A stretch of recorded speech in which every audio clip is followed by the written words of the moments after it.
Listen up, I'm about to get dope. What's going on? It's time for another episode of Too Hard for the Radio, transmitting from the future-free state of Greater Idaho. I am the one-armed madman. And from the badlands of southern Montana, we've got Nolan 5150. What's up, brother? Look at you looking all sophisticated in your fucking glasses and shit. Yeah, don't believe it. Don't judge the book by the cover. I'm dumb as shit. No, but I can actually see now. It's been... You know, after I got hurt, like a year later, I was having fucking issues with my eyes, like watching TV. I watched a lot of TV back then. And I'm like looking at the TV. It's hurting my eyes. And I don't really know what the fuck is going on. And like after a few minutes, shit starts to get blurry. So I go to the doctor, you know, the eye doctor. And they're like, well, you got this weird thing going on. I don't remember what it's called at this point, but it was some weird fucking thing. And they're like, we're going to give you these polarized lenses. And not polarized like your Oakley's polarized, some other fucking thing. And I never liked them from day one, so I didn't fucking wear them. And like 6 months later, eyes went back to normal. Fucking weird. I guess I just forced them. Yeah. Well, apparently I'm farsighted with astigmatism, and the doctor said they were kind of canceling each other out. That's why I was able to limp through life as long as I have without glasses. Dude, nice. The last couple times I've had to take the vision test at the DMV, they're like, are you sure you don't have glasses to put on? I'm like, nope. They're like, well, you passed, but just barely. Jesus Christ. I'm like, well, it's pass-failed. Give me my license. Like, and you look like you're in pain. Yeah, right. All right, enough of this boring shit. Let's get into this UFO interview. So I'm kind of glad that we were behind. Like, we had an iPad issue again. So we were behind last week, and we had to get caught up on. We had that nuclear energy episode in the can for a while, so we needed to get it out of here. But that being said, do you remember the first message I sent you when I sent you a link to this interview? I don't. You remember what I called it? Oh, okay. I said, this is a bizarre interview. And that was like my original take on it. This guy, there's something up with this fucking guy. And so I'm kind of glad that we had some time for this to all play out. And I've been able to watch a lot of shit on him and about him. He only did the one interview, so there's not really much you can get from him except for this interview. So without further ado, let's watch this weird bastard fucking talk about UFOs. Oh, let me record. If I don't do this, we're not going to have a YouTube video on it. So, here we go. All right, here we go. But to meet that man for the very first time in this exclusive television interview. Welcome. Have a seat. Maybe start off telling me your name and who you are. My name is David Grusch. I came from a blue-collar family in Pittsburgh. I didn't have the money for college.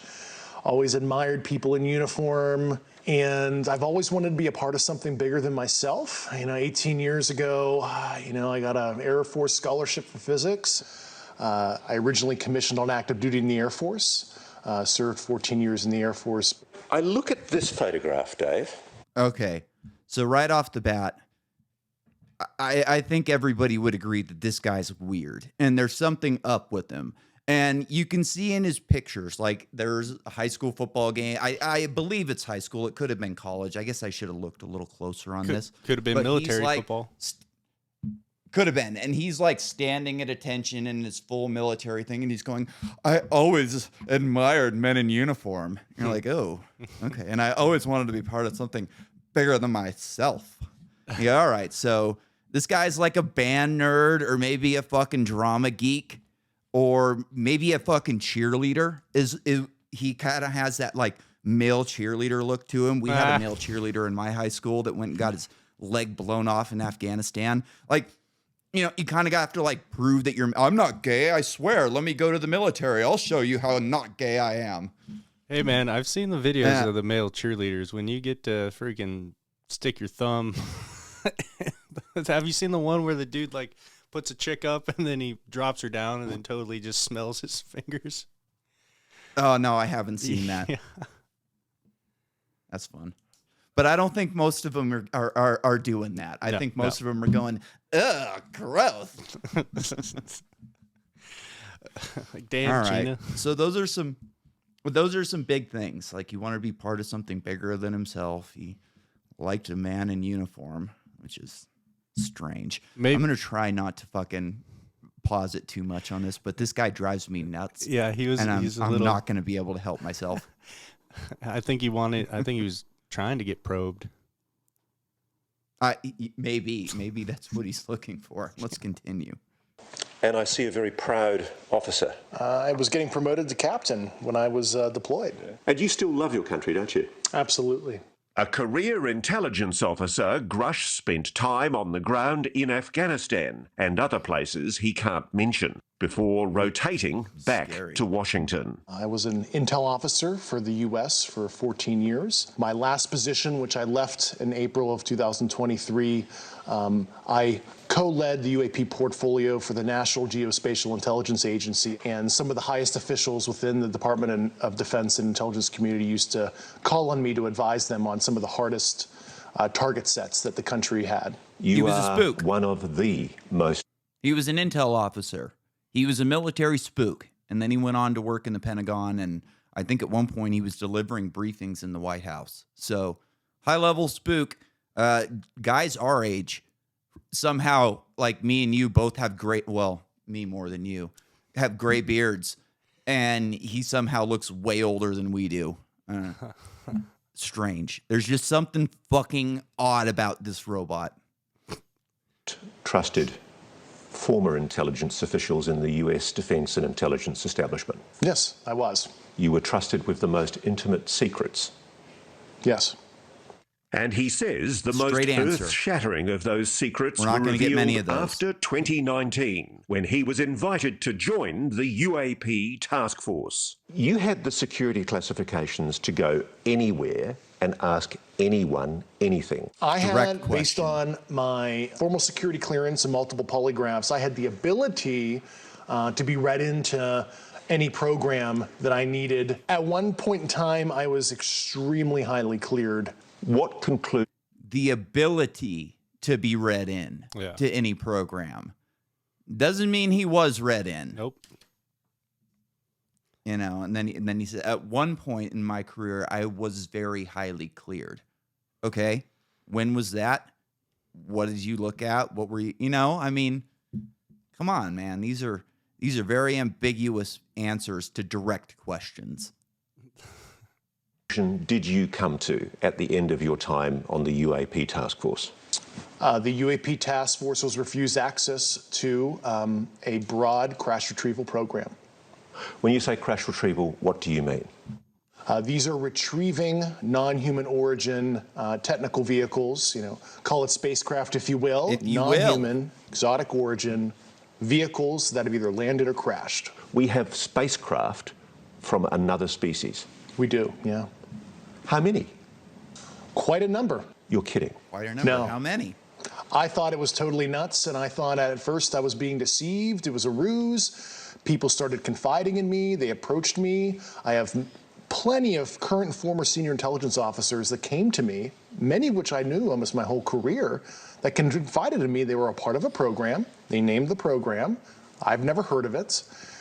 And they told me, based on their oral testimony, and they provided me documents and other proof, that there was, in fact, a program that the UAP task force was not read into.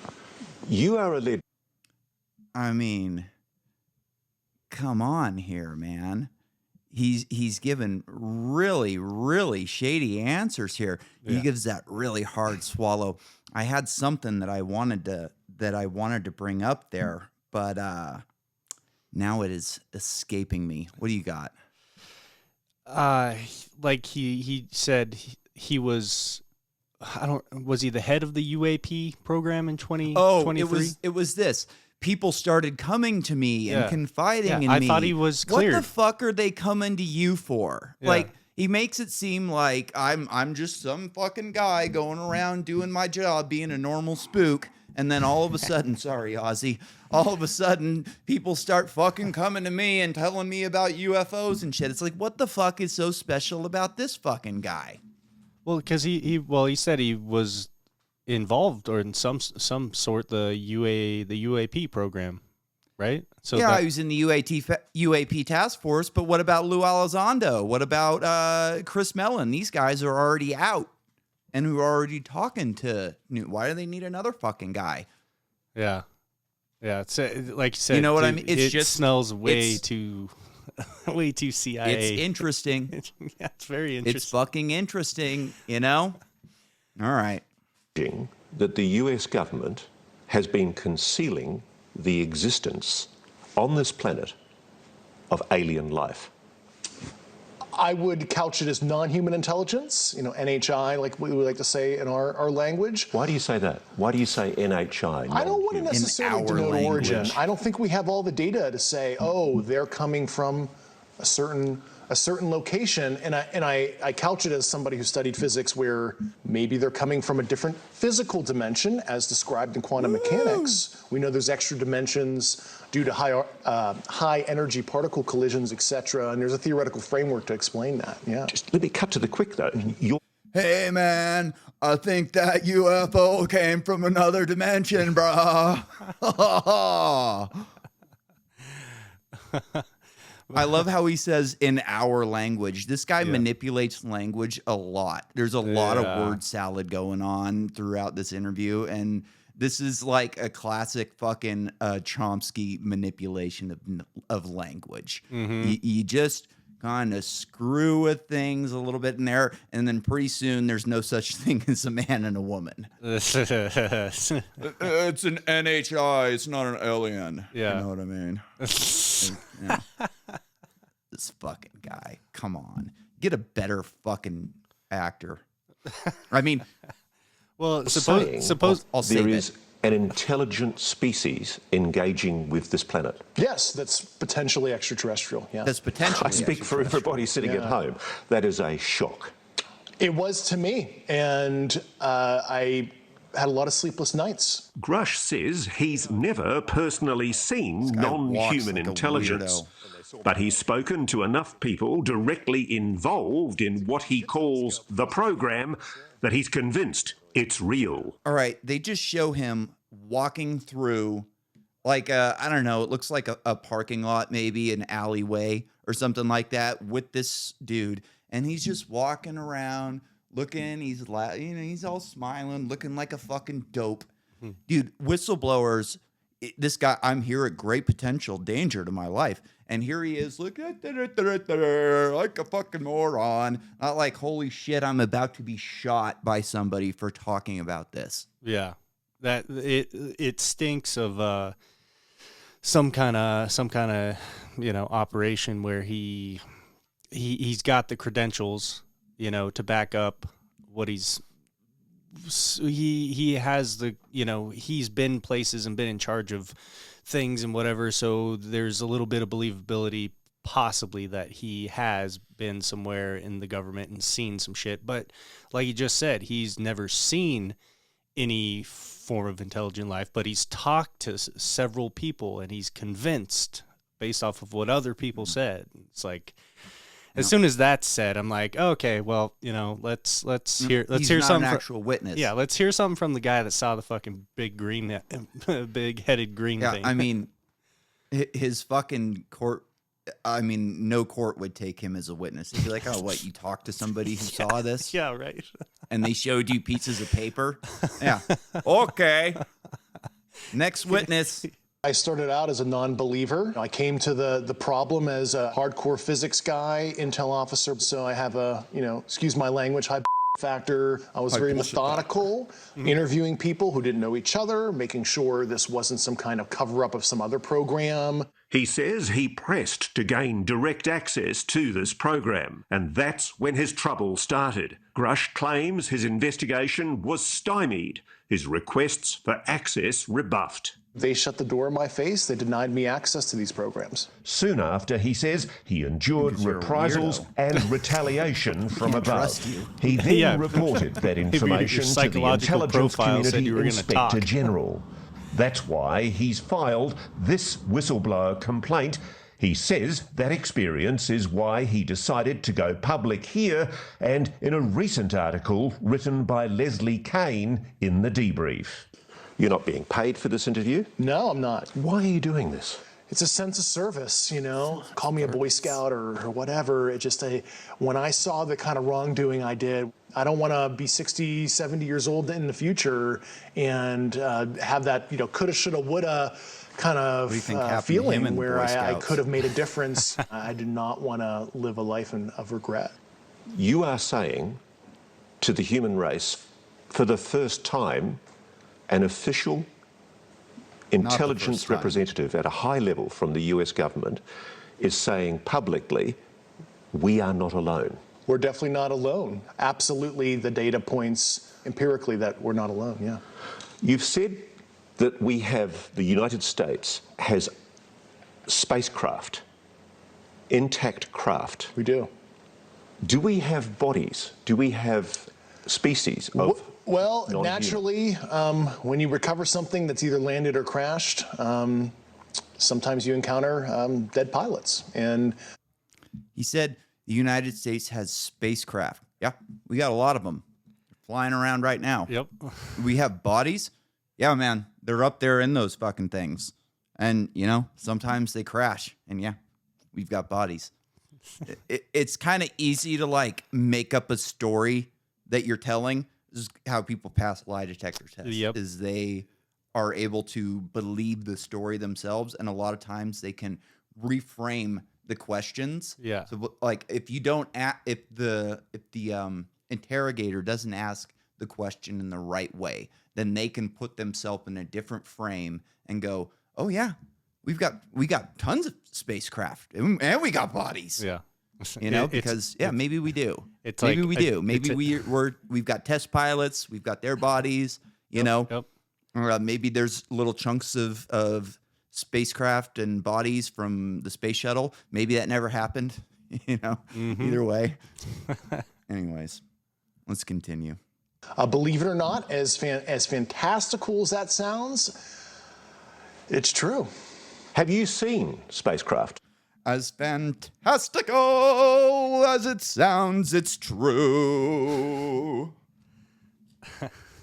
I've seen some interesting photos and I've read some very interesting reports. But, he says, the specific documents and photos that would prove his claims are still classified, and he cannot disclose them here. Let's deal with the issue of your credibility. Mm-hmm.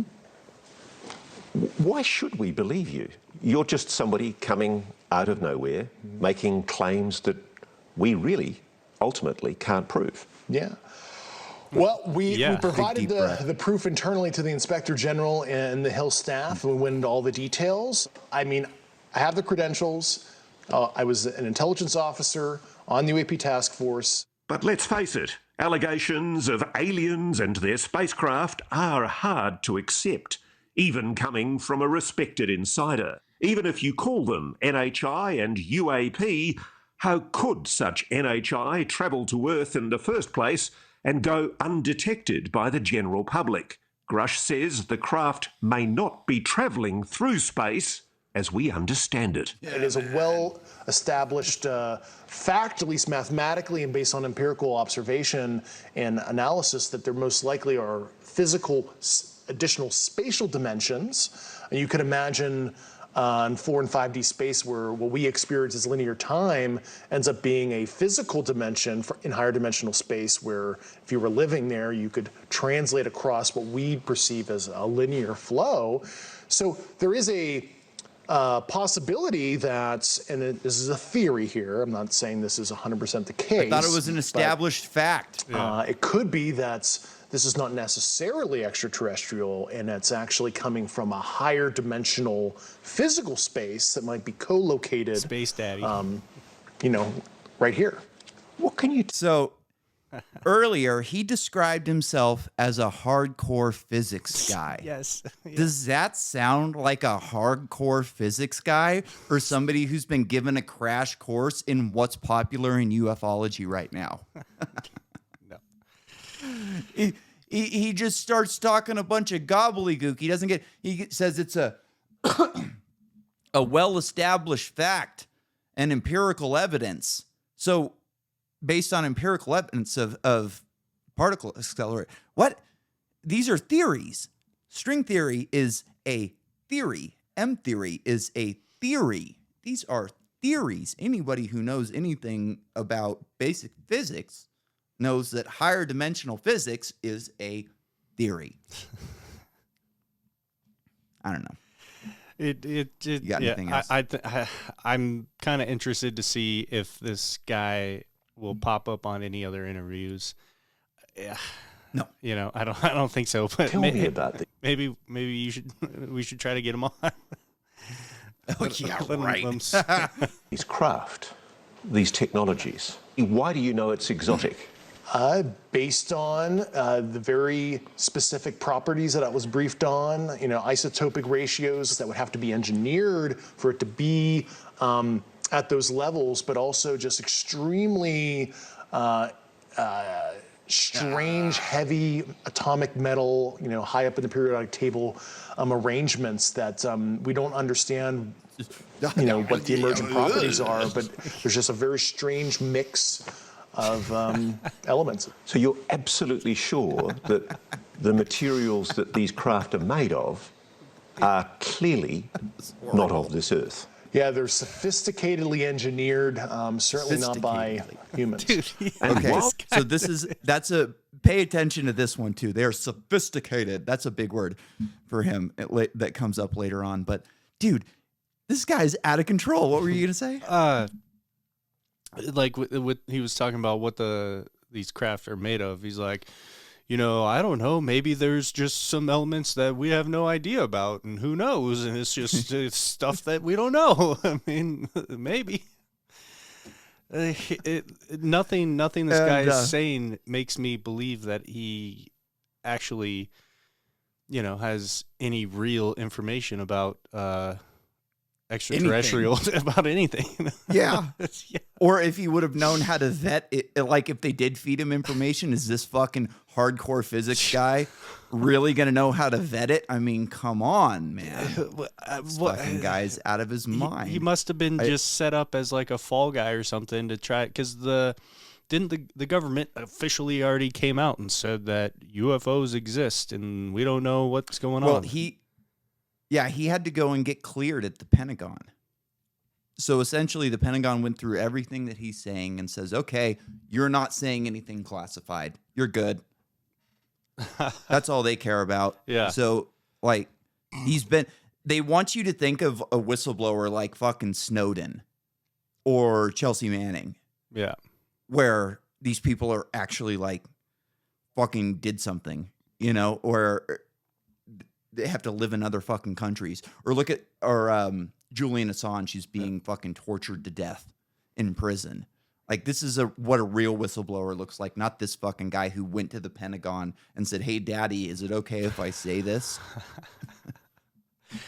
Yeah. All right. Grusch says the US has gleaned some insight from these materials for military use. So much more could be done if academia and the private sector had access. It's totally nuts that humanity as a whole, especially the U.S. citizenry as a whole, they're not even benefiting from broad research on this to solve propulsion, energy issues, novel material science that can improve people's quality of life. It's just totally nuts how it's been protected and inhibits progress. If you're right, if you're telling us the truth, everyone, the entire American public, has been lied to for decades. Yeah, there's a sophisticated disinformation campaign targeting the U.S. populace, which is extremely unethical and immoral. Coming up, how... So his first use of sophisticated was to describe these crafts, something that he has admiration for, something that he thinks is really cool, worth risking his life and career over to, you know, blow the whistle on, is this sophisticated craft. And now he goes and calls a disinformation campaign sophisticated. And according to a lot of these body language guys, that is not something that most people do. You do not use the same word to describe two different things that you have the opposite affection for. So if he was really, you know, It was a tell. blown away and just mortified over this, jeez, come on. Over this disinformation campaign, he'd be using a different fucking word to describe it. Yeah. My screen recording just got deleted because I got a fucking phone call. I got her. Now that's more editing for me. Let's continue. How long has this been going on? A lot of the things I was briefed on were very shocking.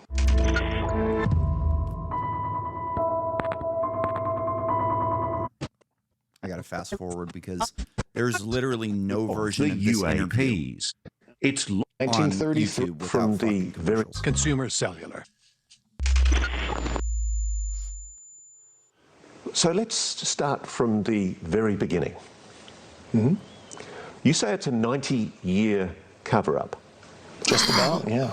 90 years. 1933 was the first recovery in Europe, in Magenta, Italy. They recovered a partially intact vehicle. It's long been known that the regime of dictator Benito Mussolini documented numerous UAP during this time. This internal memo from the Italian secret services includes crude drawings of the UAPs. It's true, it's real. Yeah, that actually happened. Italian government moved it to a secure air base in Italy for the rest of kind of the fascist regime until 1944, 1945, and you know the Pope Pius XII back-channeled that. So the Vatican was involved. Yeah, and told the Americans what the Italians had, and we ended up scooping it. So let me be very clear about this. You're saying that the Catholic Church, the Vatican, they know about the existence of non-human intelligence on this planet. Certainly. Grusch says shortly after the dawn of the atomic age, another major crash recovery took place. You've probably heard of it. What can you tell me about the Roswell craft? Fortunately, those details were not approved for me to talk about right now. This much we know. He just said, fortunately, those details are not approved for me to talk right now. Is that what he said? Talk about. Yeah. Huh. You want to hear it again? Yeah.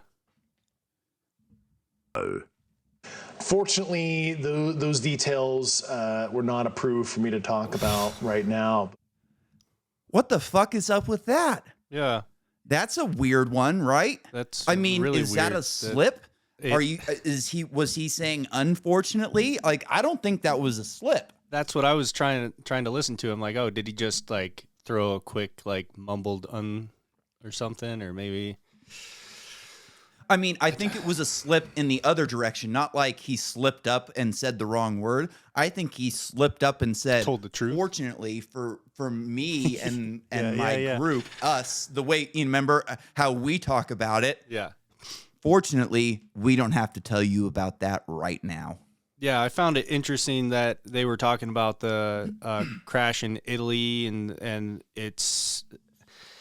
And another one, something came up about the Vatican, but he's just like seems like he's reciting what data that's already out there as evidence. See, of that. what I think is he's putting out points that people have always been conspiracy theorists have always been. The Vatican's got UFOs. Yeah. The Nazis got UFOs.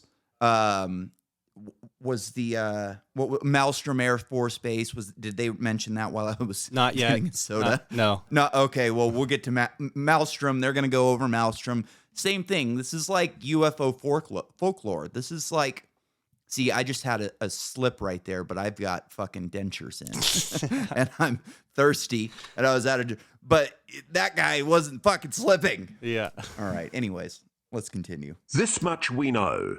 In 1947, an object crashed in the New Mexico desert near the town of Roswell.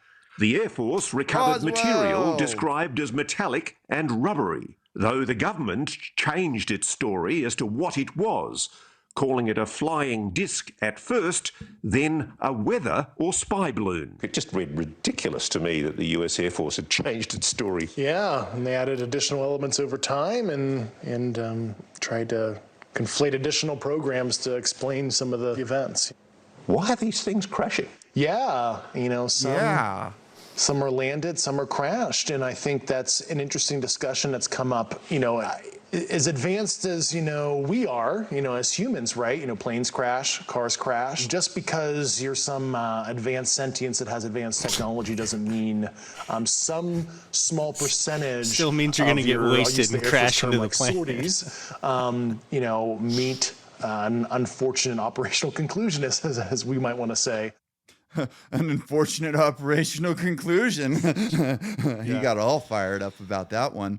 It's like, hey, man, the aliens actually had COVID hit them too. It transmitted through dimensions. So unfortunately, some of their pilots got the fucking vax and, So I guess that's why it didn't come from Wuhan, because it came from the aliens in 42. Interdimensional, what does Alex Jones always say? Interdimensional beings. Yeah. Interdimensional demons. Yeah. I found You got your high vibration, your higher dimensional beings, your lower dimensional beings. They want to feed on your souls. I found the spy balloon theory on the Roswell thing kind of interesting. I'm like, oh, spy balloons, huh? That's where they got that. They went deep in the playbook. Yeah, right. They were seeding it. They were seeding it a couple weeks in advance. All right. Most people would tell you the Roswell incident has been thoroughly debunked. In fact, the Air Force published this report in 1994 to put the issue to rest once and for all. Grusch has read it. That analysis I did was a total hack job, and even anybody with analytical skills, if you read it, you can deduce that they're conflating multiple situations with crash test dummies and mogul balloons, and they're just saying that the townsfolk who personally witnessed it were totally imagining things. They concocted that whole report just to disinform. So the reason that for might the be the only thing I believe that he is said. What? Feudalistic dominance, who can have both asymmetric technology for, it seems like, just fueling the war machine. Grusch says that through the 50s they're just fueling the war machine. So this fucking military vet who was a fucking spook also, now he's just going to be a fucking Ron Paul libertarian all of a sudden.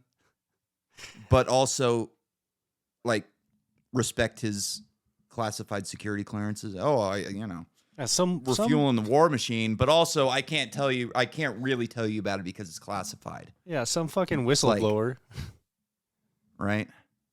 60s encounters with the NHI continued. That'll get him fired up. As did the cover-up. One incident in 1967, about which multiple Air Force veterans have gone public, involved UAPs tampering with the nuclear missiles at Malmstrom Air Base in Montana. They saw a craft, appearing to be intelligently controlled, hovered over a nuclear weapons silo and shut down 10 nuclear ICBM missiles. It certainly looks like they want to understand how far we've advanced in our nuclear fizzle kind of technologies at the very least. I mean, it looks like preparatory probing activity. It might be innocent kind of scientific gathering, could be ISR probing. Meanwhile, Grusch... So they have the technology to, transverse dimensions, but they have to hack into a silo to get information about our nuclear weapons. Yeah, I guess. I mean, come on. These people or whatever they were are, maybe they're fucking us from the future. Who knows? Maybe they're nothing. But if you're ripping through fucking reality to go check out the neighbors, you're probably going to be able to hack into their fucking shitty computers. Yeah, right. You'd probably be able to just pull whatever you want right out of the air. You think? I mean, who knows? Who knows? But if you're able to transverse fucking reality, if you're able to fucking tear a hole in reality and fucking pop through with a craft that can clearly operate like within our realm of technology. You know what I mean? It's not like it's just an invisible hand coming through and tinkering. Like, they have technology that can interact with us, clearly, if this is what's going on. So don't you think that fucking spaceship would have the capabilities to hack into our shitty computer systems? Like, what the fuck do they need to shut down a missile silo for? They know what they can do to us. They're able to shut down fucking sophisticated equipment on fighter jets. What do you think? They couldn't get into these missiles in the 90s? They know what the fuck's going on. In the 90s, everything was on the internet back then. Well, the theory with that is, right, it's just like slapping a hand. They're like, hey, knock it off. That's like with the nuke stuff. They just, yeah, but we're gonna do it once. But we're just gonna do it once and then fucking, haven't they? You know, I thought one of the disappear. dudes. I thought one of the guys that saw, like, one of the fighter pilot guys was, I thought he said that it's been done like several times, at least maybe a handful, that craft have shown up over bases and taken control of or taken offline, like maybe nukes and stuff like that. I'm not sure. I feel like I've heard that it's happened. I know multiple Maelstrom's times. the big one. Yeah, I know that's the big one. But anyways, man, I it wish just we could go seems there. Like it seems like the CIA sat down and watched every UFO documentary in the past 20 years and said, let's make a new one. Yeah, Let's seriously. make our own. Yeah, we got to Let's freshen make this the up. next one. You know what I mean? Like, now the majority is shifting towards the minority. So let's just fucking change our tactics. We should take a trip, show up, Go after them the other way. Instead of fucking telling them that they're full of shit, now we can just use it to control them. We should show up at Maelstrom dressed up as aliens. Yeah. Be like, hey, give us our ship back. Says the crash retrieval program continued. And while he won't reveal where the downed craft are stored, he does say that the people working with the technology have been putting themselves at risk. You know, a lot of them, were injured looking at some of this stuff. You can imagine the nuclear, radiological, and biological risk to looking at an unknown. And a lot of them have literally suffered physically because of their service. But as we know, anyone who's come forward claiming non-human intelligence is behind these incidents has been dismissed as delusional or deliberately deceitful. If you're right, if you're telling us the truth, everyone, the entire American public, has been lied to for decades. Yeah, there's a sophisticated disinformation campaign targeting the U.S. populace, which is extremely unethical and immoral. Coming up, It's 120 knots to the west. new evidence. Onward. There's some interesting commercials in between this. On military-grade cameras that defied all prosaic explanation. Dave Grusch has investigated this one, shot in 2015 off the East Coast by fighter pilots from the USS Theodore Roosevelt. There's an industry of debunkers out there on the web who say, oh, they've got this all wrong, it's a jet exhaust at a distance, and the aircraft's turning. Give me an answer on that. I had some optical engineering experts look at that, and the Raytheon AT FLIR system based on the pixel saturation and apparent size. It's certainly something that's not a jet. It might be some kind of natural phenomenon that's quite strange, but it's not as simple as a jet. He has even stronger opinions about this UAP. Joe Rogan's had people on who have described it far better than that. And to far more people in a easier way to understand. I mean, what the fuck is people? All he's really doing is saying, "Yeah, we don't know what it is." People that aren't hardcore throwing in physicists. some buzzwords. Oh, we looked at the Raytheon anti-flare. Are you doing an ad for Raytheon now, bud? I mean, why did he have to put in that it was a Raytheon system? I mean, is that another like call to his anti-war fucking Ron Paul libertarianism? They're going to, this is just fuel for the war machine. That's his whole angle. What do you think? He's trying to get the human beings to be cool. He's the alien, man. It's possible. I mean, you would think that an alien would be able to play a human better than this guy. Now known to history as the Tic Tac, shot in 2004 in the Pacific by aviators off the USS Nimitz. And the Tic Tac? Truly anomalous, absolutely technical vehicle, physical, and that's absolutely something that we didn't make. Not of this world. Most likely, yeah. The videos were leaked in 2017, then officially released by the Pentagon in 2020. At the time, it seemed the Pentagon may have finally abandoned its obsession with secrecy and decided to do what other countries have been doing for decades: establish a properly funded, publicly accountable team to investigate reports of UAP. Dave Grusch was part of that team. This is a hunt mission for what might somebody be doing in our backyard that we don't know about. The task force set about investigating these incidents, including more recent events like the odd encounters that took place during naval exercises in 2019 off the coast of San Diego. This video, shot on the USS Omaha and later leaked to documentarian Jeremy Corbell, has received particular attention. It either zooms off so fast you can't see it or it sinks into the ocean, but it seems to drop. What do you know about it?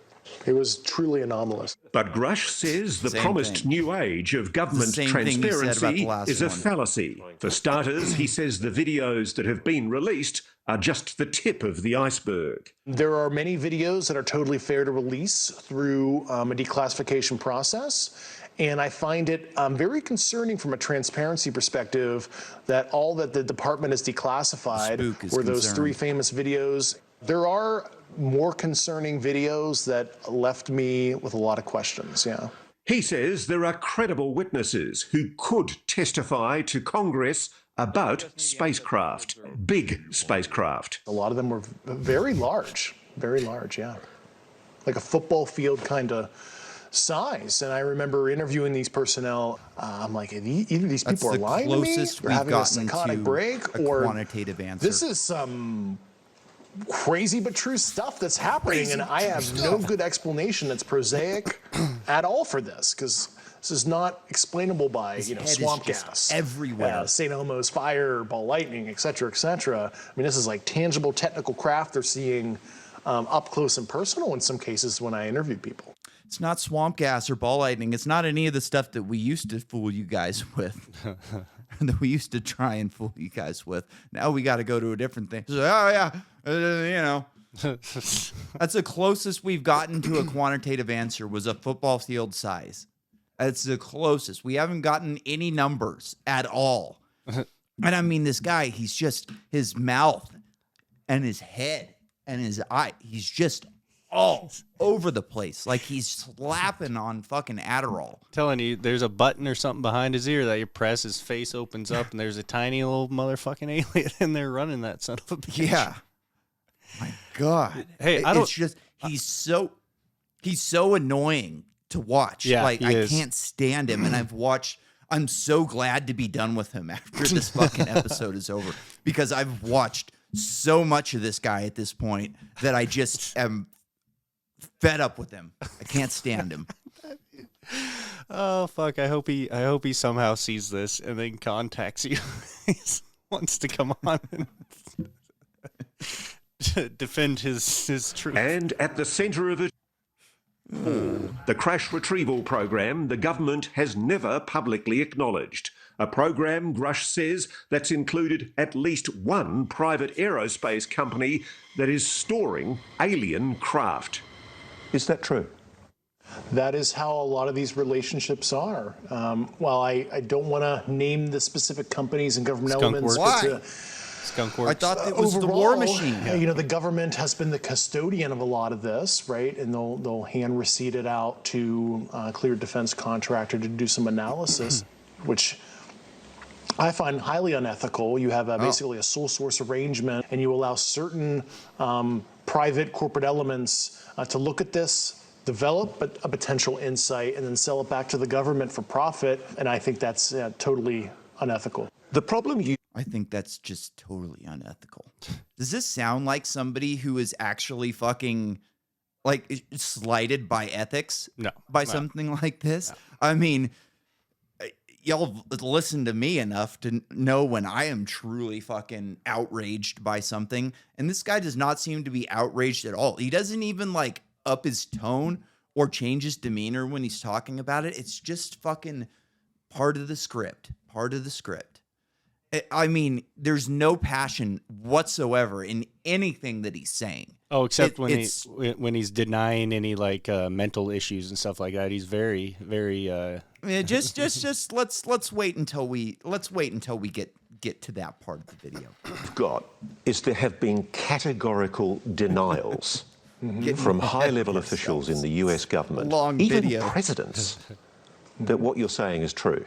Unfortunately, some elected officials were not brought in. Only a few weeks ago, 19th of April, the head of the Pentagon's UAP investigations program, Dr. Sean Kirkpatrick, Schlong. told Congress Arrow, that's the Pentagon's UFO investigation body, has found no credible evidence thus far of extraterrestrial activity, off-world technology, or objects that defy the known laws of physics. While a large number of cases in our holdings remain technically unresolved, this is primarily due to a lack of data associated with those cases. Was that a lie? Well, I know Dr. Sean Kirkpatrick. I've known him for about 8 years. And, you know, I expressed some concerns to Dr. Kirkpatrick about a year ago and told him what I was starting to uncover. And he didn't follow up with me. And he has my phone number. He could have called me. I hope he ultimately does the right thing. He should. I mean, talk about scorned ex talking. I mean, he has my number. He could have called me. Does it not seem like this guy was fucking left out of the loop and he is pretty fucking butthurt about it? Yeah, totally does. I think he was just not in the loop. Hey, you guys put me on this fucking UAP task force, and then you didn't tell me everything. You're like, what is wrong? I was supposed to know. You're like, I was a good guy. I was a Boy Scout. I love my country. we put you in the. They put him in charge of it because they wanted a fucking moron in charge of it that they didn't think was gonna find anything. Well, I don't think he was in charge of it. I think Lou Elizondo was in charge of it. He's just maybe not in charge of.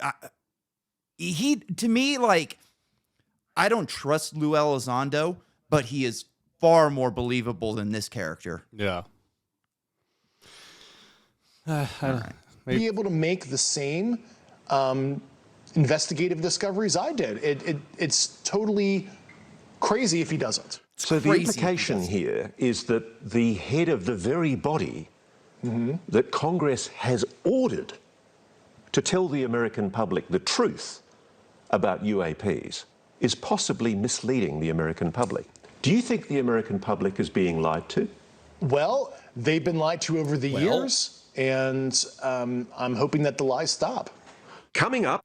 The answer to that was yes. Yeah. Not well.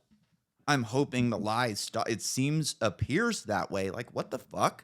It's like, are you whistleblowing or not? Like, the whole point of you being here is that we were lied to. Yeah. Come out and say it. And you're supposed to be pissed. You were fucking lied to. Yep. If somebody was really outraged about the American people being lied to, the immediate question is, yeah, you all are being fucking played. They are lying to your faces for years. About a lot of shit, not That's just fucking the answer. UFOs. About a lot of things. This is just what I know about. You know, if I know about these lies, who knows what else they're lying about? Dude, like, that's kind of when these FBI whistleblowers came out recently and went on Liberty Lockdown and Timcast and all these shows, they were fucking outraged by what they were seeing. They were, one of the guys was having to profile Muslims in order to keep a program going. It was like, okay, in order to keep this funding for this program going, we have to have a certain amount of investigations per year. So we need you to flag these people as being potential investigative targets. We're not going to investigate them, but we're going to flag them as targets because they know somebody who knows somebody who knows somebody who talked to this guy. And now these were citizens. Anytime that person gets in trouble for anything, now they have an open investigation under their name from the FBI. And these were American citizens? These are American citizens. And these guys were outraged. Yeah. They were fucking outraged. And you could tell, you know, the one guy talked about his faith and how this was just wrong, period. You know, this guy, what is he hasn't said anything about why he's doing this, really. Okay, yeah, we're being lied to, but you won't, when you're actually confronted with that question, you can't even give like a passionate answer. Dude, the only thing that makes sense is like what you said. He had some clearance that his answers were super sketchy on, and then he, you know, got cut out of the loop at some point, and he's all sad about it. Let's see if we can figure out why. It gets even scarier. The UFO whistleblower says the NHI's... We're scanning through. Managers. Till 9. As News Nation are often portrayed... It's covering every angle next on News Nation.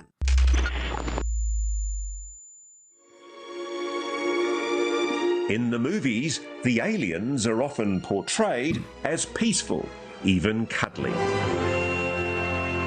I'll be right here. It would be nice if that were true, but Mr. Grusch says it's not. The common interpretation from some commentators is that there is a non-human species and it's incredibly benevolently well disposed to the human race. Yeah, and I think that is the logical fallacy there is because they're advanced, they're kind. We'll never really understand full intent in that because we're not them, whatever them is or are. But I think what appears to be malevolent activity has happened based on not only nuclear site probing activities, witness testimony. I think at least if we look at it through a humanistic lens, it does appear negative, at least to us.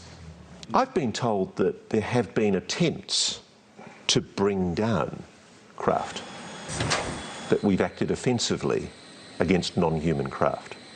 There have been instances, and there are certain techniques. Have human... Yeah, we bring down drones all the time.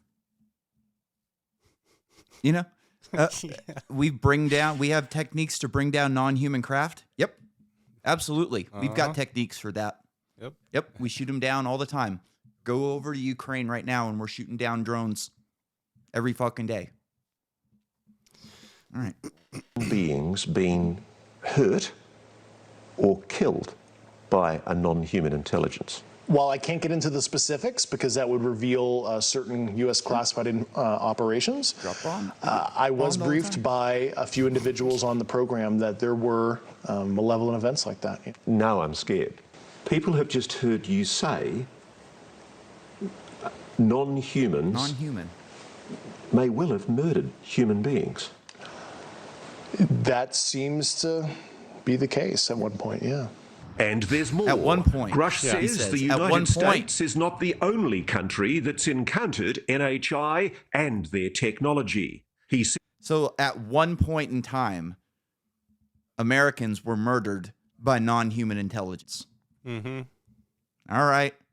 A bomb is non-human I mean, humans made it, but it's not a human. And there's intelligence within that bomb. There's, targeting. There's GPS, all this shit. It's acting on its own. We're not, after we hit the button, it's doing its fucking thing. Mm-hmm. Sure. Happens all the time.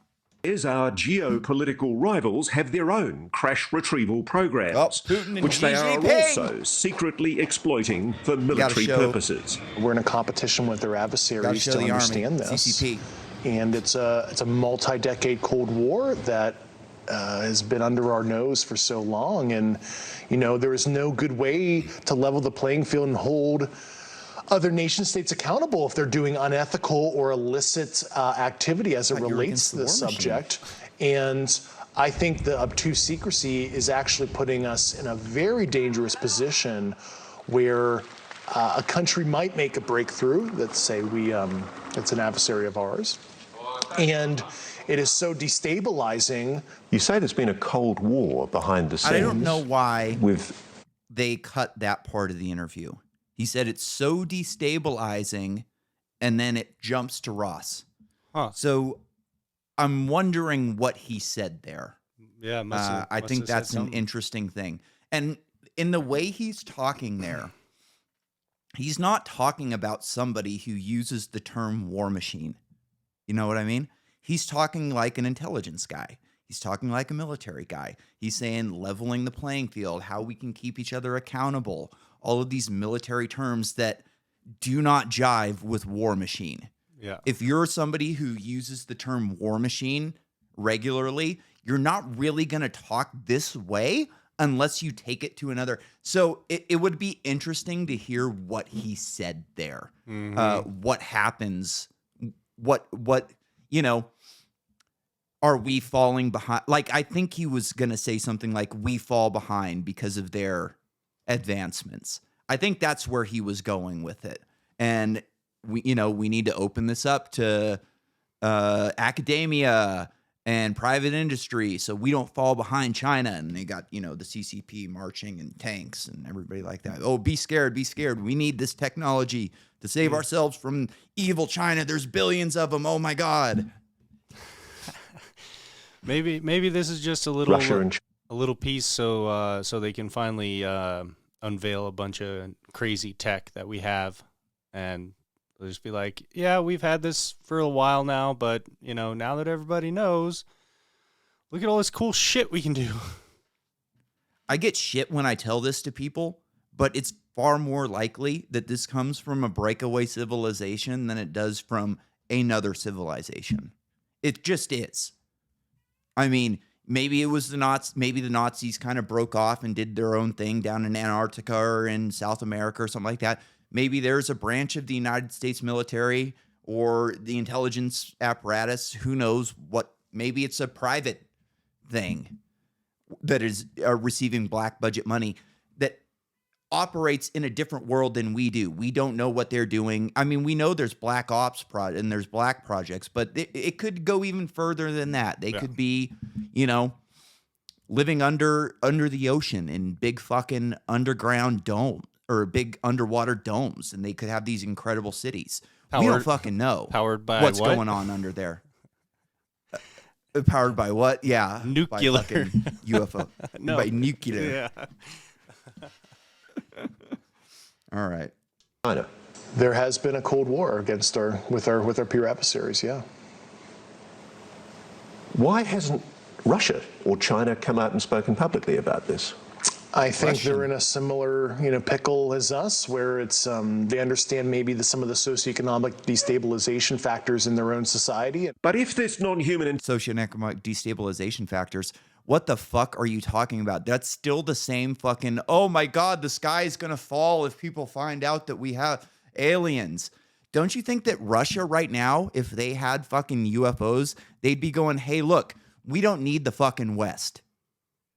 Fuck these people. We're going to knock Ukraine back into line, and we've got all of this crazy fucking tech, and we're going to leapfrog these people. I mean, I guess it's possible that we would do the same thing, but I mean, you're kind of making this into like a 3D chess game that I don't think exists. Yeah. Because now you're requiring all of these governments, and we know that our government is completely fucking incapable of doing anything correctly or holding any real fucking secrets forever. Yeah. I mean, is it really possible that all of these major governments are all holding on to this shit and keeping it quiet? I mean, where are all the fucking bodies? Where are all the families going, hey, our fucking dad disappeared. Our uncle disappeared. Like, where's all the missing diplomas? I've heard people bring this up before, that you can track diplomas, right? How many people graduate with STEM degrees in mathematics, in physics, in quantum physics, in artificial intelligence, in all these fields. And then you can track how many of these degrees make it out into the workforce. And we're not missing degrees. If there was these big programs, we'd be missing a ton of degrees. All these people with these crazy degrees would be disappearing into these black programs. So unless they're able to fucking cover up all these numbers and fake all these statistics, which is possible, sure, there's a lot of things that would have to fall into place for all of these governments to be keeping this shit secret for so long. Yeah. Yeah. And anytime humans are involved, there's, somebody's going to talk sooner or later. Fallibility. Drunk night at the strip club. I mean, Yeah. And I mean, I guess you could argue that people like Bob Lazar have talked, but there would be more high-level people. Yeah. And I mean, sure, we've got fucking Lou Elizondo and Chris Mellon, and I think Chris Mellon that guy's scary smart. When he describes, like, you can tell that guy's on a completely different academic level than this fucking weirdo is. Like, Chris Mellon's is a creepy fucking smart dude. So, yeah, maybe. But, man, there's not a lot of people coming out and speaking on this shit. So, I have a hard time believing it. Intelligence is so advanced, and at least some of them are malevolent, why haven't they destroyed us already? Perhaps some fragile yet combustible détente has been reached. Grusch has written an internal document about his discoveries that refers to agreements that risk putting our future in jeopardy. And it's quite clear that you're talking about agreements between America and non-human intelligences. Have we made agreements with non-human intelligences? That's the kind of information I really hope national leadership is able to get to the bottom of. I need to pin you down on this. Are there agreements between non-human intelligences and the American government? I think that's a question that I would like to know all the details of as well. We do know of at least one agreement among humans that's worth noting. This 1971 agreement between the... Nolan, do you have a crashed spacecraft in your barn? I mean, that's something I'd like to get to the bottom of someday. That's what I thought. Perfect. Yeah. Great answer. US and the USSR on measures to reduce the risk of nuclear war. Whether or not you believe Dave Grusch, this document proves the two superpowers were aware that UAP existed, whatever they were. If you look at Article 3 of that treaty, it talks about unidentified objects near nuclear facilities or interfering with communications. And that is a treaty that has been used, from what I understand, to notify each other if there's a concerning event. And that's a way of saying to the Russians, hey, don't shoot at us. It's not us. Yeah, I mean, that's certainly a concern because of the secrecy. There is an environment where you could have almost like a false flag, where true non-prosaic UAP situation could be contrived as, a provocation of something from a nation state, and we want to de-escalate that. So we've got a treaty with Russia that says, hey, if you see something weird at a nuclear silo, don't fucking launch without checking with us. And it says unidentified objects in there. All of a sudden, now this treaty is because of fucking aliens. That's the craziest thing I've ever fucking heard. It's like, hey, look, if there's something flying around by your nuclear silo, don't fucking launch, please. Like, let us know and we'll figure it out. Yeah. Is true, if the stakes are so high, if the fate of the human race is at stake, perhaps it's no surprise to hear Grusch say the US government will do anything to keep these secrets safe. Can I put it to you that crimes must have been committed? At the very least, I saw substantiative evidence that white-collar crime was committed. Have people been killed to protect this secret? Based on the people I talked to, that was an ongoing concern. Yeah, unfortunately, I've heard some really un-American things I don't want to repeat right now. So you have a strong suspicion that people have been murdered to protect. I've heard some very un-American things that I don't want to repeat right now. Why the fuck not? What are you doing here? Yeah. If not to tell us what un-American things are going on. Yeah. You've seen white-collar crimes? What the fuck? You work for the government. You see white-collar crime every fucking day. Everybody that you interact with on a daily basis commits white-collar crime. That's the government. Yep. I mean, we commit crimes every fucking day. There's so many goddamn crimes on our fucking books that there's even a book about this. It's like 50 felonies a day or something like that. It's called, where you literally, everybody breaks fucking multiple laws just by existing in America every day. So this is bullshit. Again, like, have you seen crimes? Oh, yeah, white-collar crime. It's like, dude, you saw a white-collar crime on your way to the fucking studio. White-collar Over the years, yeah. you. Coming up, a reality The only white-collar crime he's really familiar with is when his fucking priest diddled him as a kid. check. Is it possible that you're deluding yourself? It's time to put our whistleblower's credibility to the test. Everybody watching this right now is looking at your face. They're going, is this guy for real? Oh, here we go. The big one. Is this guy Unfortunately, for I real? cannot. And a lot of his brush does. 6061.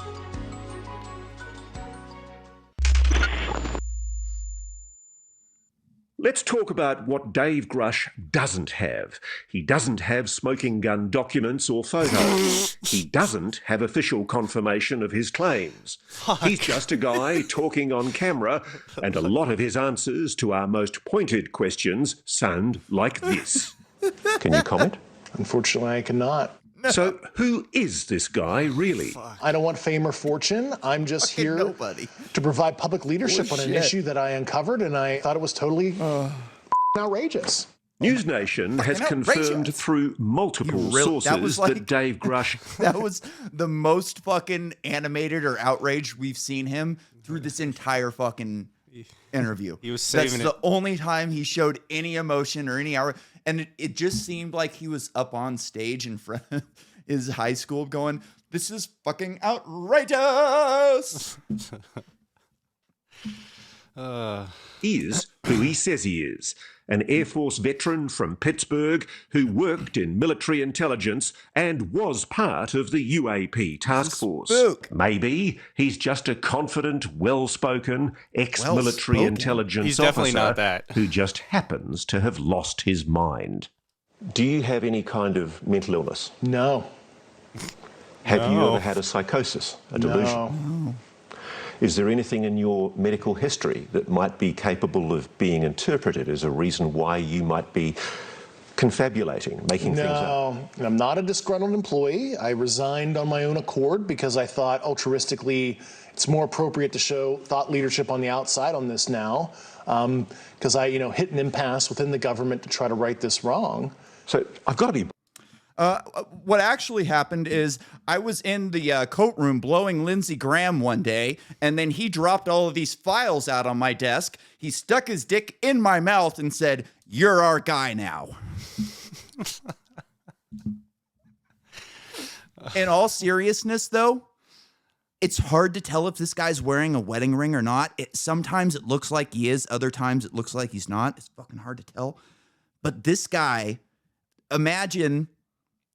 This guy, he's 37, 38, something like that. He's got a fucking young, hot wife, couple of kids, and he's blowing Lindsey Graham in the fucking coat room every day. And they go, hey, look it, we got this fucking theater kid. he loves acting. He was a fucking cheerleader. He's been in a bunch of plays. Let's fucking show him all of this blackmail. We'll throw him on this fucking, or we'll put him on the UAP task force. We'll give him all this access. He's going to be all fired up. He's been reading sci-fi since he was a kid. We're going to get him all jacked up on this, and then we're going to lay down the blackmail and tell him how it's going to be. He really wants that promotion. Really wants that promotion. He wants 8 inches of that promotion.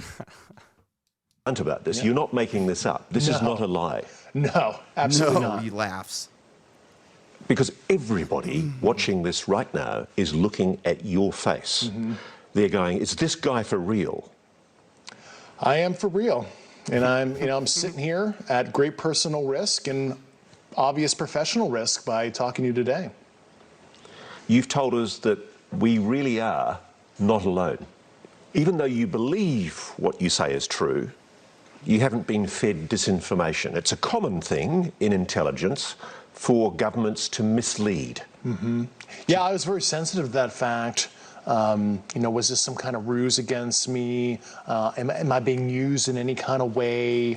And I took about 4 years being very methodical before I filed my whistleblower complaint to be absolutely certain of these basic facts. So take me through the process of how you convinced yourself that this is real. Well, based on the credential people that came to me, some of these subjects provided me sensitive foreign intelligence to read, sensitive program documents and photographs to evaluate, and then described in very specific detail how all this worked. And they were telling me the exact, extremely specific details that it all checked out. Yeah. Exact. Extremely specific details, qualifiers. I always hate qualifiers. I always point them out when we're reading articles. When people have to qualify something multiple times in one sentence, it really fucking bothers me. It's just poor fucking grammar. It's a poor argument. If you've got to qualify something multiple times, you need to read about it a little bit more so you can kind of divulge a little bit more of what you're talking about. I think I know more about UFOs than this fucking guy does. Yeah. Seriously. Trouble with it's the fact that my experience as a journalist is it's very hard for governments to keep secrets. Most things leak. Your government leaks like a sieve. Why hasn't this leaked? Well, I've certainly been the recipient of a lot of U.S. government secrets, and I can tell you they've never seen the light of day. That's for sure. There are a lot of secrets. I guess ostensibly this has leaked like a sieve for decades, but it was a very sophisticated disinformation campaign where they have allowed some of the truth to come out through some of their trade crafts. But they've disenfranchised people. They've stigmatized it. They made it like this total wacky thing to talk about. So anybody who may come forward with that kind of information is looked like a total tinfoil hat guy because it's a perfect amalgamation of disinformation to just make it look crazy. The best reason to believe Dave Grusch may be this document. Remember that whistleblower complaint he filed?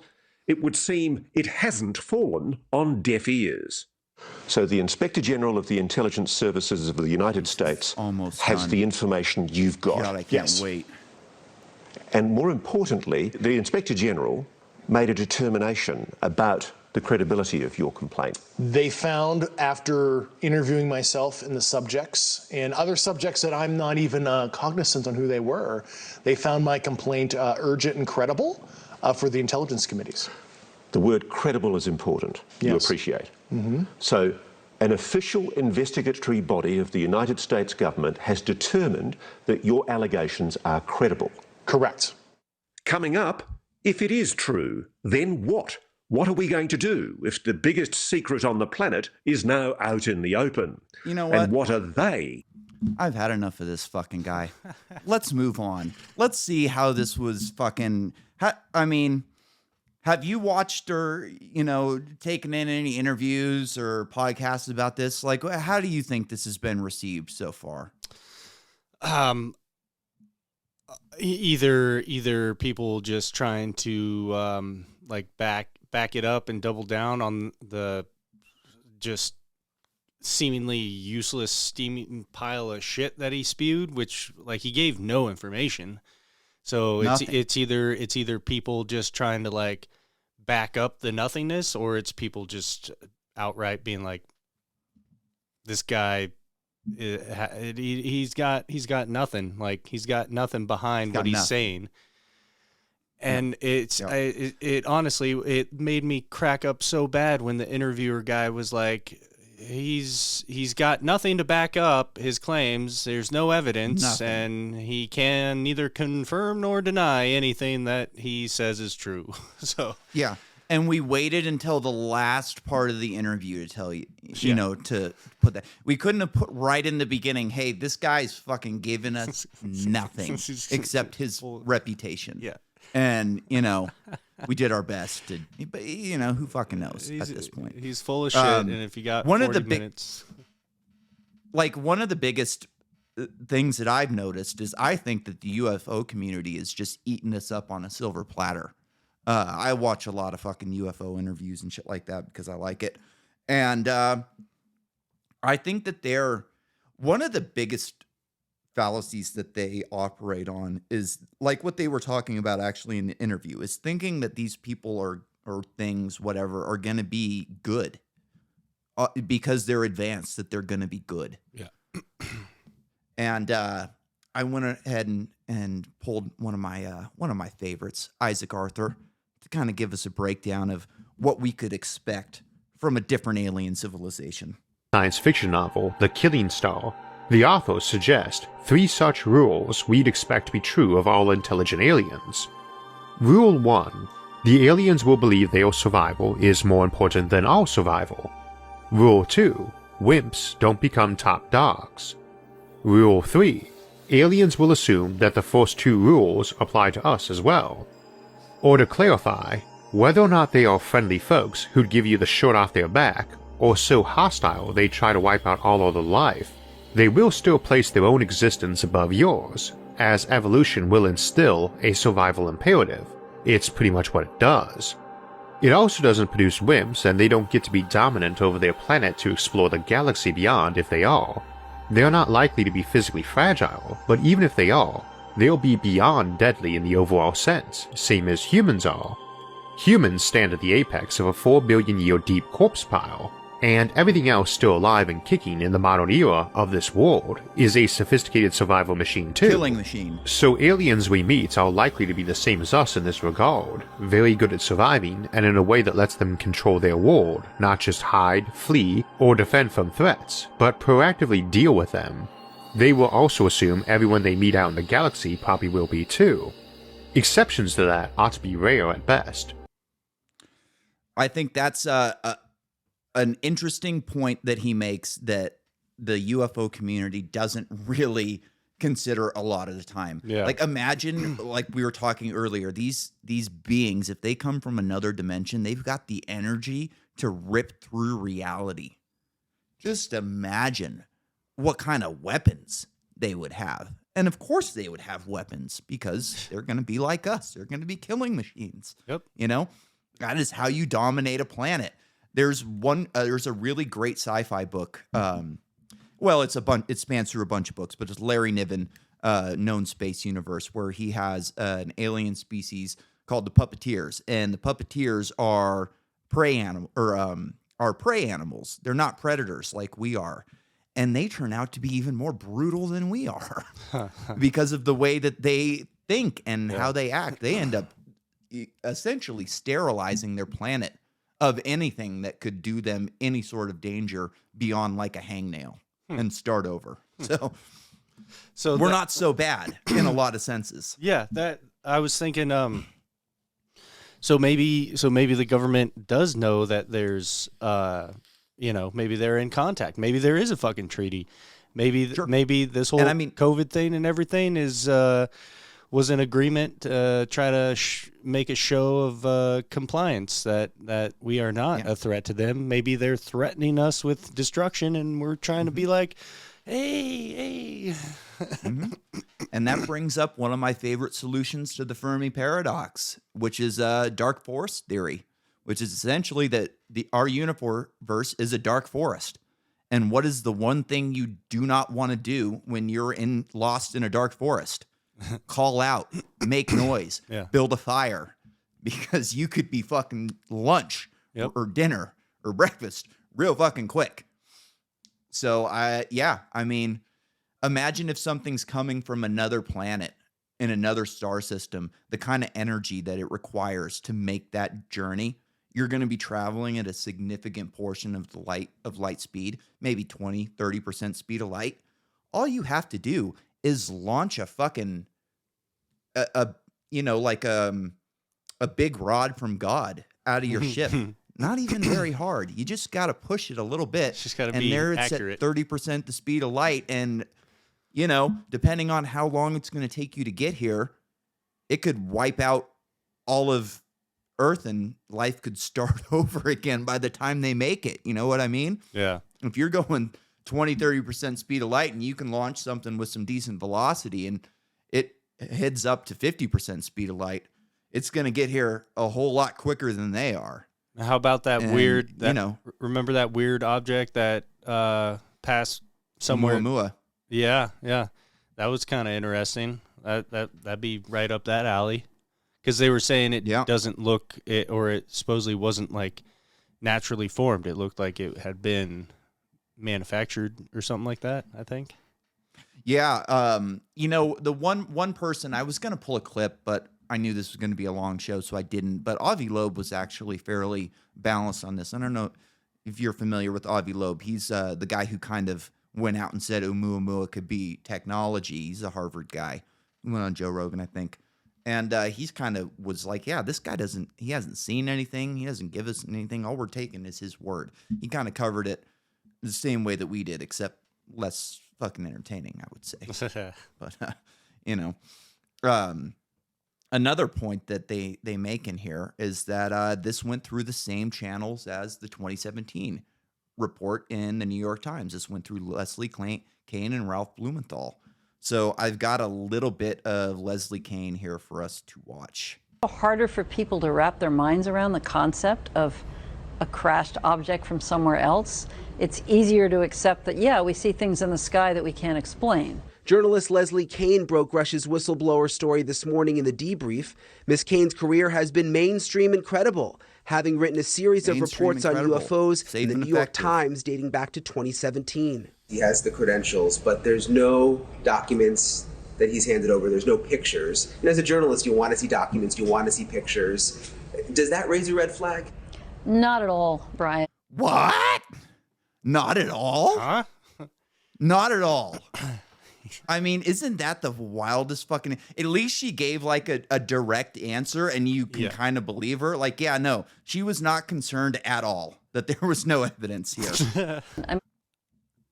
You mean documents come on. actually describe the craft? Correct, yeah, like government documents, or to be able to see it for ourselves. Of course, don't we all want that? And the problem with that is all of that information is classified. You know, as we said in the story, everything that Grusch told Congress and told the Inspector General of both the IC, the Intelligence Community Inspector General, and the Department of Defense Inspector General, all of that information is classified. In 2017, Kane reported exclusively in the New York Times that the Pentagon had a secret UFO program. 3 years later, the Pentagon confirmed her story. Her latest report is even more explosive, but Kane says she has multiple sources who back up Grusch's story. I believe it because of all the sources I have who have told me the same thing. So who am I to doubt these very, very high-level people who have been inside these programs for decades, have done their work, and are all telling me the same thing? I mean, I don't think there's some kind of conspiracy among all these people who don't know each other to make something like this up.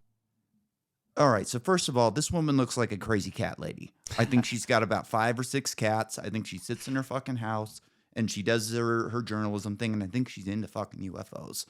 And, I mean, who am I to doubt these high-level spooks who lie for a living? Yeah. I'm just a journalist, you know. They're all telling me the same thing, and they don't know each other. It's like, how the fuck do you know they don't know each other? What the hell are you talking about? Yeah. Like, who am I to doubt these spooks? This is who's bringing us this fucking story. And I've got a guy over here from the New York Post who kind of gives a really fucking good breakdown about this story and the sources story. For all of this. It's the same names that have been involved with this UFO story for years. The authors of the original story are Ralph Blumenthal and Leslie Kean. In the UFO world, these guys are superstars. Miss Kean, for example, for many, many years, dating back decades, has been a UFO activist, a UFO researcher, a UFO author, a UFO believer. And these two wrote the now infamous 2017 New York Times front page article revealing this Pentagon UFO program. Our reporting at the Post has revealed that most of that article is erroneous, factually inaccurate, deceptive. And Miss Kean actually went on a Showtime documentary and admitted that she had a specific goal and agenda with that New York Times article, and that was to get people to believe in UFOs. The angle that I was taking in my reporting was to try to get credibility for the subject, and I knew that that was not the way to go. That was not the first step in terms of getting people to accept this. Through my own research, I've learned that other news outlets had this story, were presented with this story, did not publish the story. Ralph Blumenthal, in a tweet, for example, says the Washington Post had this story, but they wanted to take some time, he says. It says the Post needed more time and we couldn't wait. Why couldn't you wait? What was so fucking important? I mean, maybe they were going to get scooped, but I mean, that scoop seems what? a There's little nothing wild. to scoop. Yeah, I mean, this is his fucking tweet. Exactly, there's nothing to fucking scoop. And it says in his fucking tweet, the Post needed more time and we couldn't wait. Wild. Needed more time. Washington Post needed more time for what? Could it be for fact-checking, background checks, intense vetting, more fact-checking, and so on?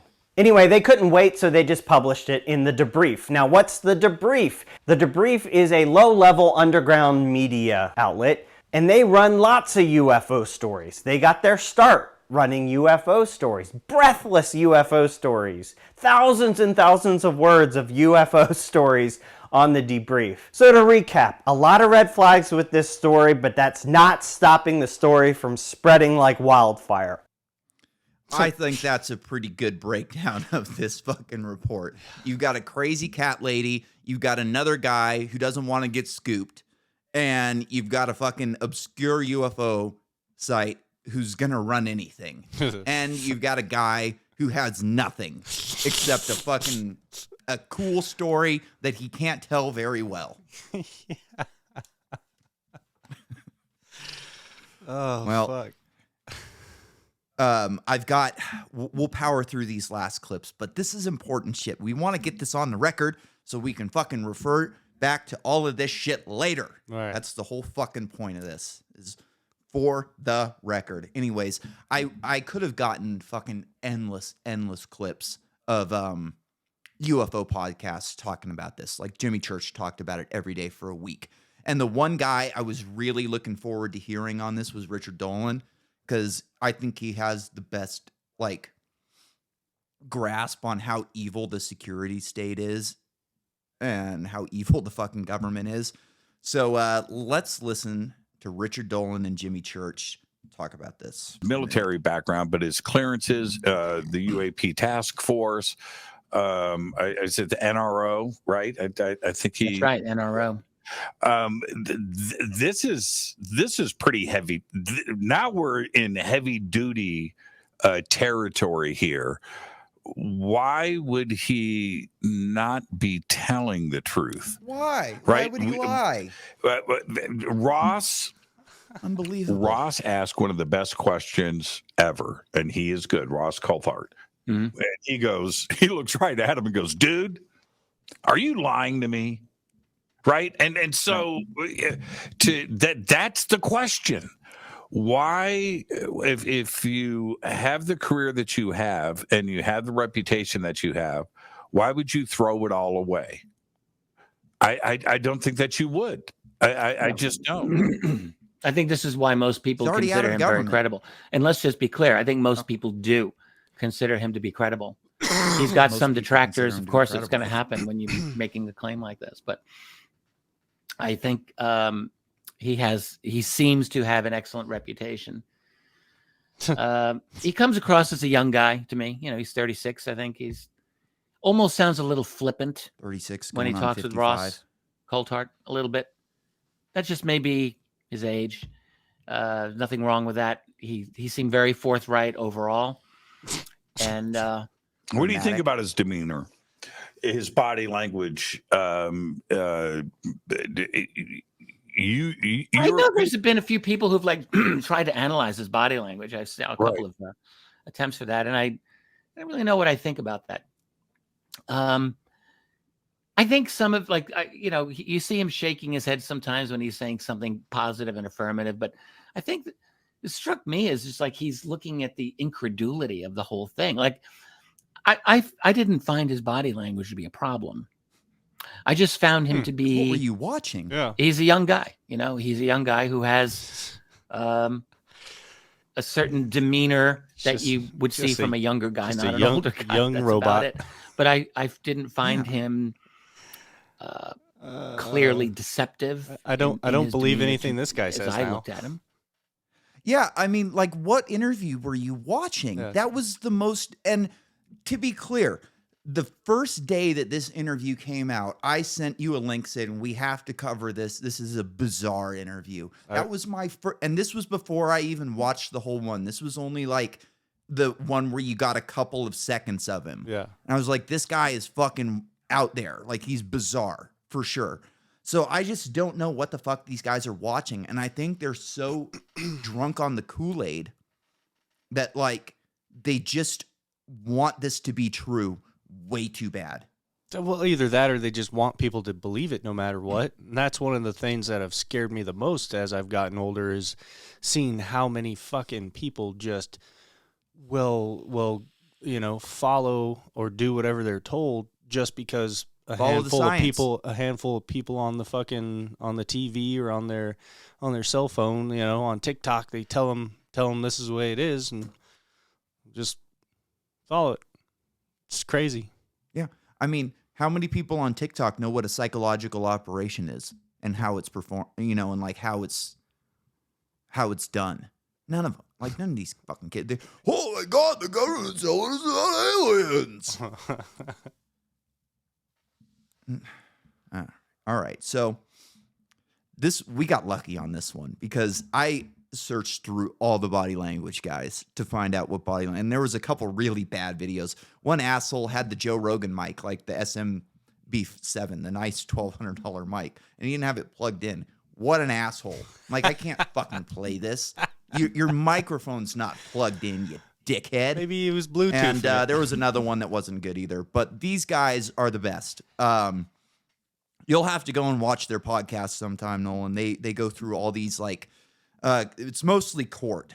Like, they're going through defendants and people who are getting fucking questioned on a stand. And they go through their body language. And you kind of learn about people really good from watching these guys because they're all so fucking good at it. And they all, like, a couple of them were military guys. One of them was an interrogation guy. Another one, we'll find out what he did for the military. And then we've got two other guys who are good as well, who are in the private industry. So let's go to our first video from the body panel. His delivery is really smooth, like it's rehearsed, like he's gone over this not 5 times, 10 times, but 20 times. He's done this a whole lot.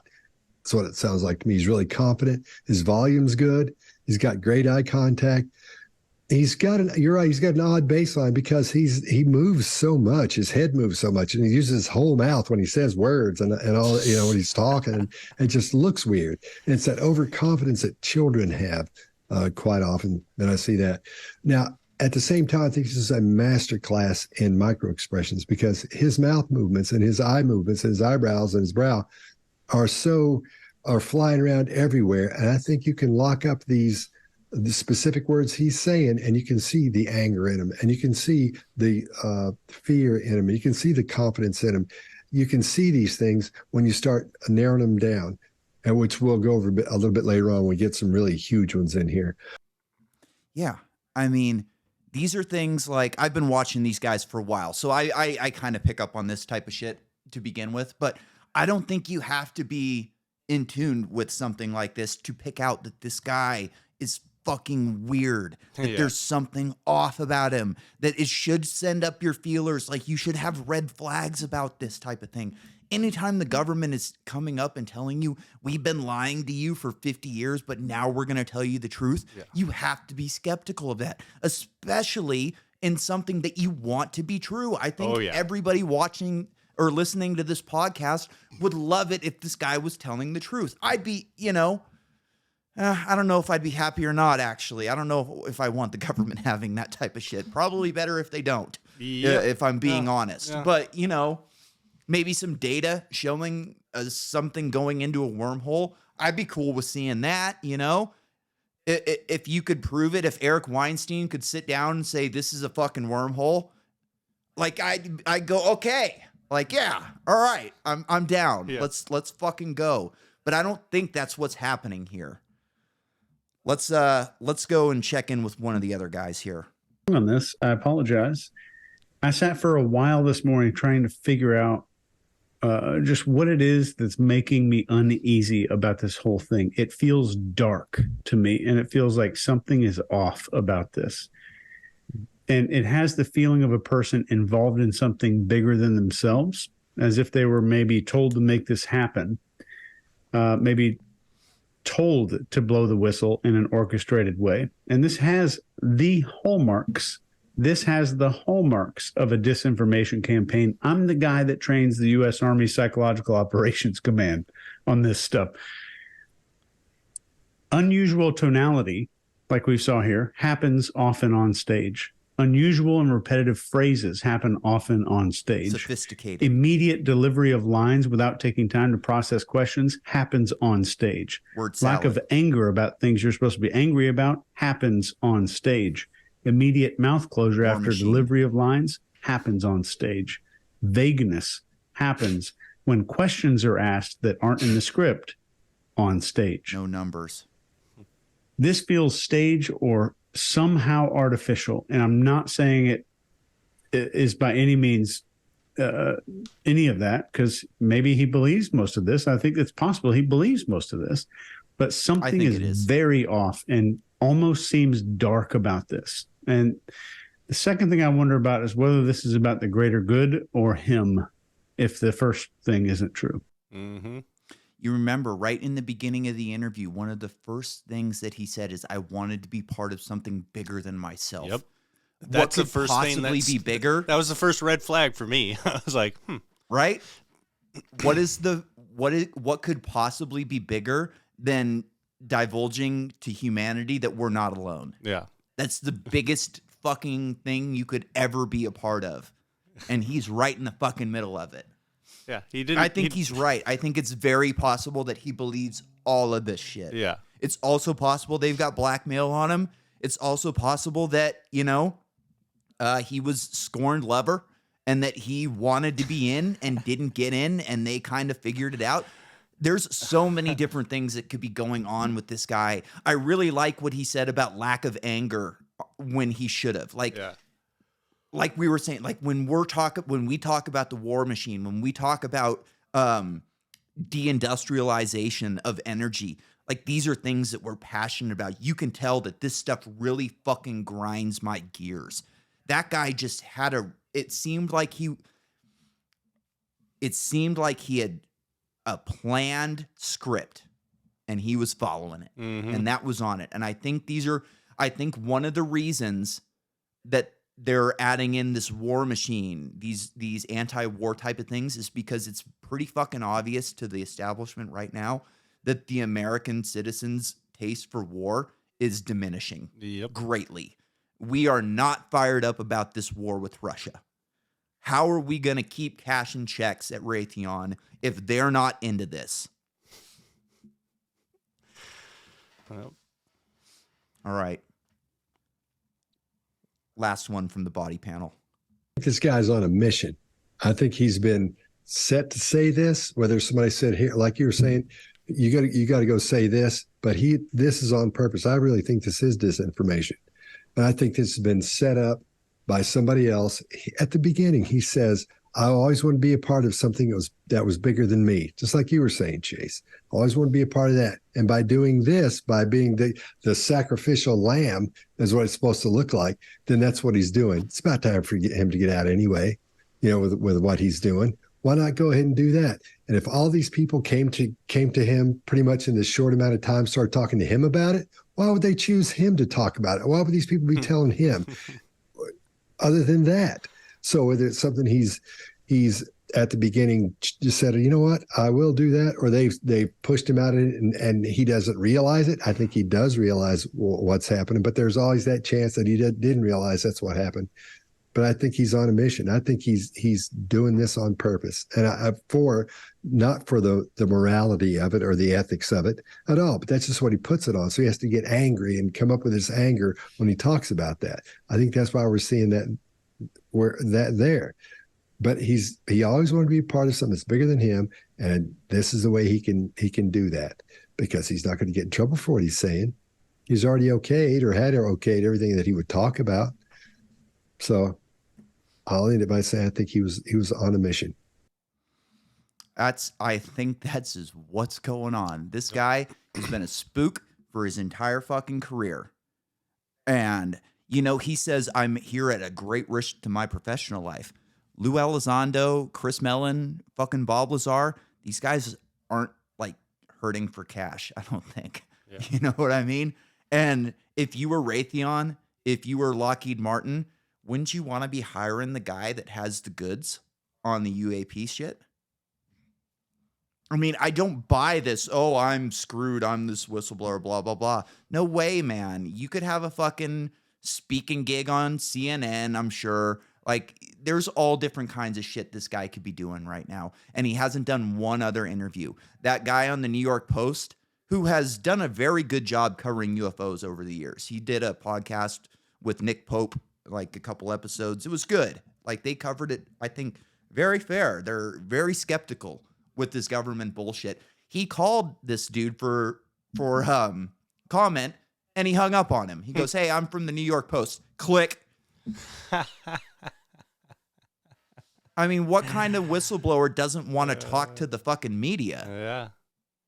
Somebody that has been told to only speak to certain people. He's being instructed what to do and what to say. Yep. All right, Nolan. I think we did it. All right, everybody. Have a good night. Go sign up for our fucking YouTube channel already. This is embarrassing.